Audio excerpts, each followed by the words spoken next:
Ladies and gentlemen, how do? After the alleged Piggy Cameron had it away on his toes after the Brexit referendum in 2016, the MayBot took over as PM and took on the mess that he left behind. Brexit would be a poison chalice for the MayBot, along with the rest of the Tory Prime Ministers that came after her. Once again, the ERG would rear its ugly head, causing a major split in the party, along with the calls for the MayBot to step down or resign after proposing the Northern Ireland Brexit backstop. This also angered the DUP. As Democratic Unionist Party, whom the MayBot had done a deal with to get into power, this was a confidence and supply agreement. After 2 weeks of talks, finally the breakthrough the British Prime Minister had hoped for. A deal between the Democratic Unionists, a small Northern Irish party, and Theresa May's minority government allows May to stay in power and, with DUP backing, pass legislation in Parliament. Today we have reached an outcome that is good for the United Kingdom, good for Northern Ireland, and allows our nation to move forward to tackle the challenges ahead.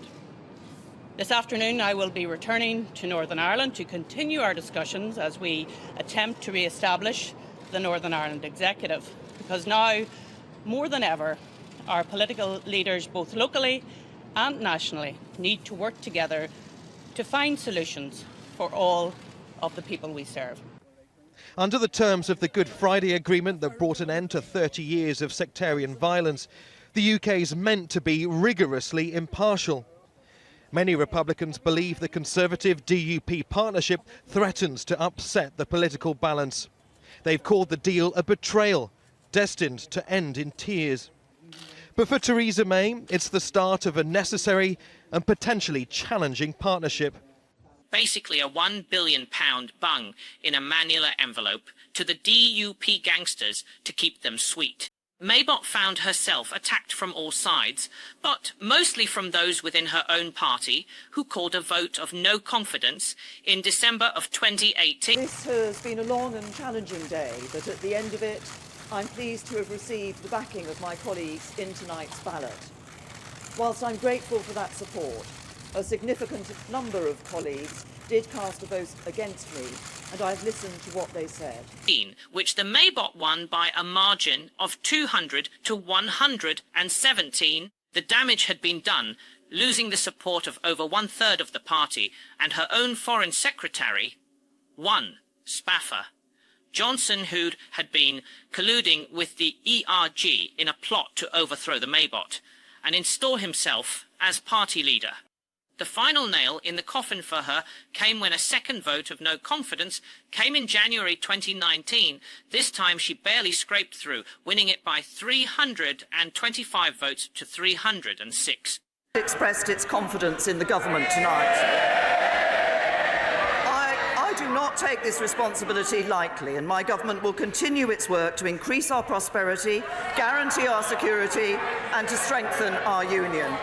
And yes, we will also continue to work to deliver on the solemn promise we made to the people of this country to deliver on the result of the referendum and leave the European Union.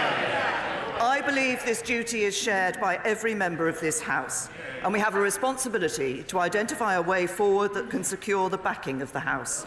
To that end, I've proposed a series of meetings between senior parliamentarians and representatives of the government over the coming days, and I would like to invite the leaders of parliamentary parties to meet with me individually, and I would like to start these meetings tonight. Mr. Speaker, the government approaches these meetings in a constructive spirit, and I urge others to do the same. But we must find solutions that are negotiable and command sufficient support in this House. And, as I've said, we will return to the House on Monday to table an amendable motion and to make a statement about the way forward.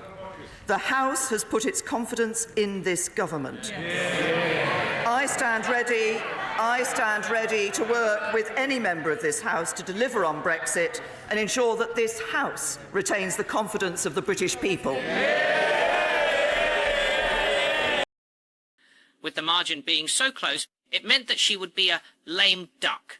Prime Minister and unable to push through anything in Parliament, and of course this resulted in the smiling assassin, and man with a set of choppers that look like a Rolls-Royce radiator grille, Sir Grey, Ham Brady, the leader of the 1922 committee, to have a little word in the MayBot's ear. The naked wheat field rambling, dancing queen commonly known as Theresa, the MayBot would continue to limp on as a deadlocked PM until July of 2019, when she was forced to resign.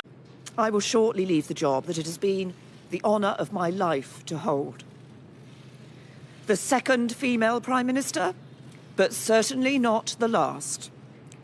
I do so with no ill will, but with enormous and enduring gratitude to have had the opportunity to serve the country I love.